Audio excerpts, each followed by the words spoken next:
Welujcie na PiS, bo PiS jest fajny i jest superowy, a PO jest głupsze i kiedy będziecie welować na PiS, to wszystko będzie super, a jak będziecie welować na PO, to będzie źle. Nie słuchajcie tego fanzolenio.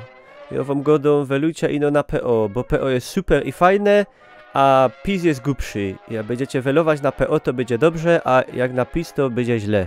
Jo, co bych sam nie powiedział, to i tak mnie żaden nie zna. Ja muszę powiedzieć, że mnie pieronowo nerwują te Ukraińcy. A ja wam zbuduję 300 pomieszkań i do każdego będzie po chlewiku. Miłujmy się wszyscy, więcej my się powinni miłować, bo się za mało miłujemy i to jest pieronowo niedobrze.